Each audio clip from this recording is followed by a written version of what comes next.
Carl, thank you so much for coming on. Some news from earlier in the day here on State of the Union.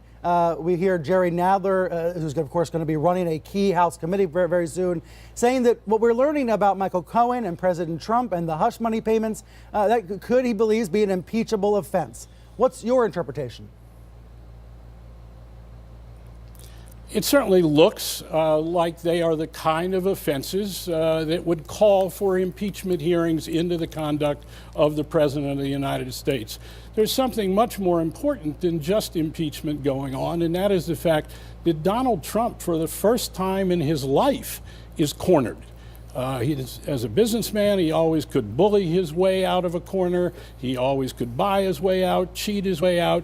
He is boxed in by Mueller, and the people around him know that he is. And it's on the question of collusion, possible collusion with Russia, and unquestionably a massive obstruction of justice that is now demonstrable for all to see, led by the President of the United States to cover up whatever the dealings of himself, his family, his aides were with Russia. We don't know what those dealings were in detail, but it's clear that Mueller is now connecting the dots between a massive obstruction intended to hide the truth about the Trump campaign, Trump, his business organization, and his family from the investigators.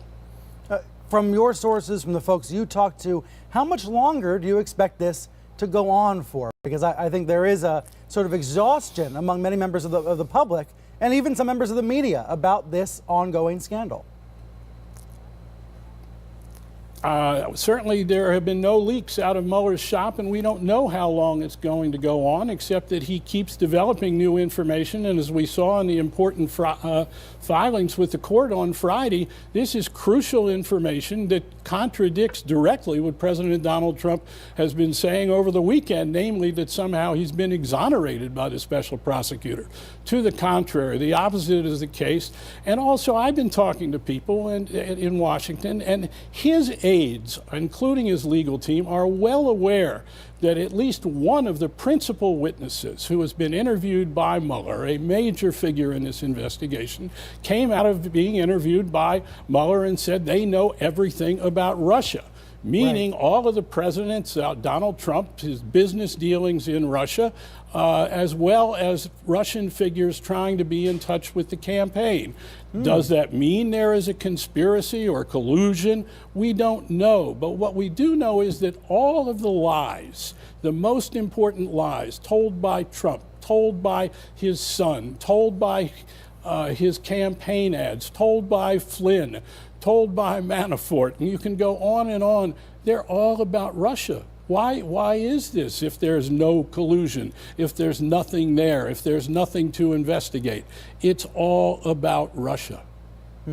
There's a really interesting piece of reporting in the newspaper that's your alma mater, the Washington Post, this morning's Post, describing Trump's reaction to all these revelations, the damning new information. The Post says the White House is adopting what one official termed a shrugged shoulders strategy for the Mueller findings, calculating that most GOP base voters will believe whatever the president tells them to believe. Your reaction to that? Well, so far it's been true of the base. They are prepared and have been so far to believe anything that Trump tells them.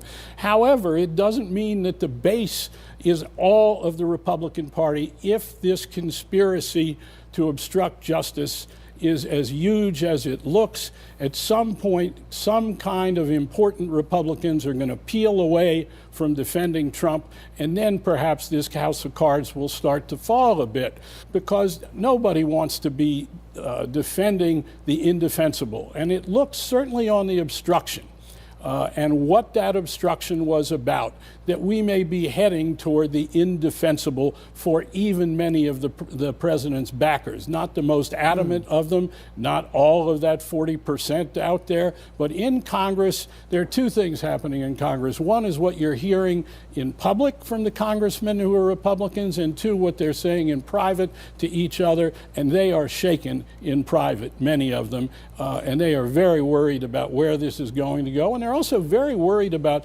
Donald Trump's conduct since the midterm elections, when he became Trump more aware of where the special prosecutor was headed, how boxed in he is. He has not been acting rationally in the regard of many members of Republicans in Congress. He has been acting, in their words, not my words or journalists' words, unhinged, much more than usual. And you go to my colleague Bob Woodward's book, where those closest to Donald Trump in terms of being his aides, cabinet members, we saw it in what Tillerson said the other day, they believe, many of them, that Donald Trump himself is a threat to the national security of this country. And we are seeing it as well in his reaction to Mueller. You know, we could be in for a very, very rough ride the next few months as Trump tries to fight this. We've never been in this territory with Donald Trump. We were there with Richard Nixon, but Trump is a very different figure who has absolutely no regard for the rule of law, for the primacy of law, for tradition, for what the White House traditionally stands for.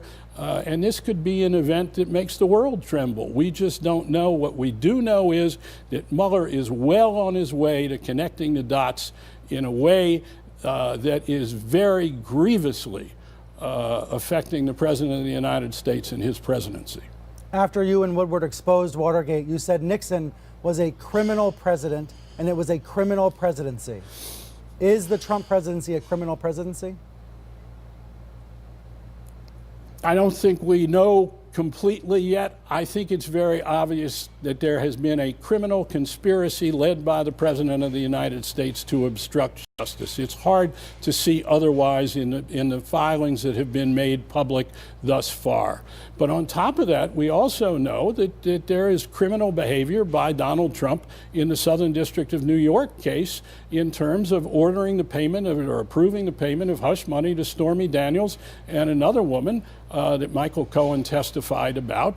The purpose of paying that hush money was to defraud voters, to make voters unaware that this crucial matter of character that Trump had paid these women for their silence would never be revealed while the campaign was on. So in that sense, there also is the prima facie evidence of a criminal president. But the connect the dots aspect of this massive obstruction, what is this obstruction about?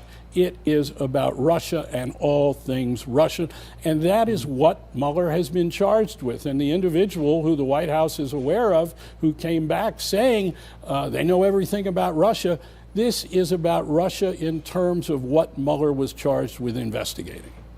Carl, thank you so much. I'm grateful to have your expertise this morning. Thank you.